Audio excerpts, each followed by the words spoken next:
राधे राधे दोस्तों। आज हम नवरात्रि के प्रथम दिन माँ शैलपुत्री की पूजा विधि, माँ शैलपुत्री का स्वरूप और माँ शैलपुत्री की कथा के बारे में जानेंगे। तो चलिए शुरू करते हैं। नवरात्रि के प्रथम दिन माँ शैलपुत्री की पूजा की जाती है। माँ शैलपुत्री का जन्म पर्वतराज हिमालय की पुत्री के रूप में हुआ, इसलिए इनका नाम शैलपुत्री पड़ा। शैल का अर्थ है हिमालय। इनका वाहन वृषभ है जो कि शिवा का ही स्वरूप है, इसलिए इनका नाम वृषभ बारूढ़ा भी है। इनका स्वरूप बेहद शांत और सरल है। माँ ने अपने दाएं हाथ में त्रिशूल और बाएं हाथ में कमल धारण किया है। कठिन तपस्या करने वाली माँ शैलपुत्री पूरे वन्य जीव जंतुओं की रक्षक भी है। जो भक्त शैलपुत्री की पूजा करते हैं, माँ उनकी सभी मनोकामनाएं पूर्ण करती हैं।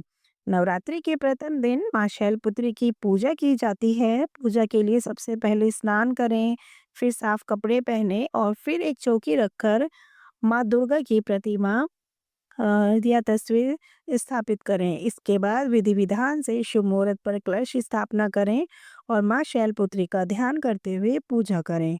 षोडोपचार विधि से पूजा करते हुए सभी नदियों, तीर्थों और दिशाओं का आह्वान करें। फिर माँ को कुमकुम लगाकर सफेद, लाल या पीले फूल चढ़ाएं। धूप दीप जलाएं और 5 दीपक जलाएं। इसके बाद माँ शैलपुत्री की आरती करें।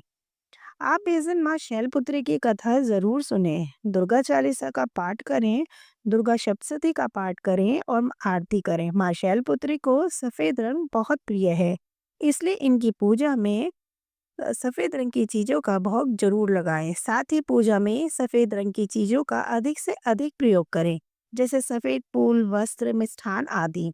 जो कुंवारी कन्याएं देवी शैलपुत्री की पूजा करती हैं, उन्हें सुयोग्य वर की प्राप्ति होती है।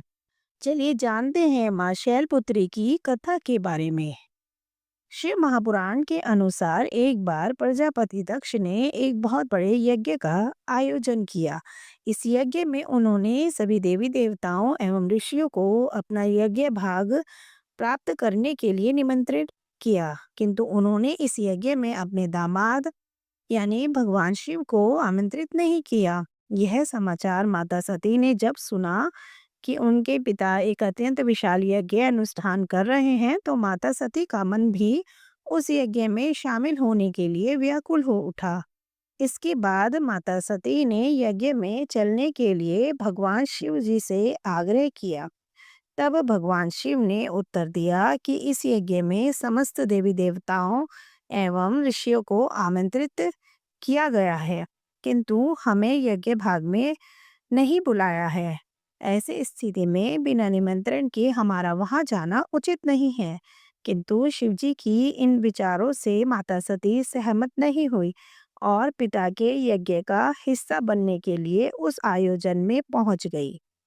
लेकिन पिता प्रजापति दक्ष ने उनके इस आयोजन में आने की उपेक्षा की तथा भगवान शिव के लिए अपमानजनक शब्दों का प्रयोग किया।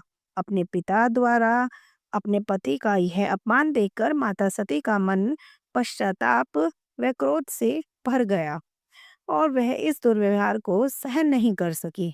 उन्होंने उसी क्षण योगा अग्नि द्वारा स्वयं को भस्म कर लिया। इसके बाद अपने अगले जन्म में माता सती ने ही पर्वतराज हिमालय की पुत्री के रूप में जन्म लिया। इस बार वे शैलपुत्री के नाम से विख्यात हुई। माता सती के समान ही माँ शैलपुत्री महादेव भगवान शिव की अर्धांगिनी बनी। तो ये थी माता शैलपुत्री की कथा।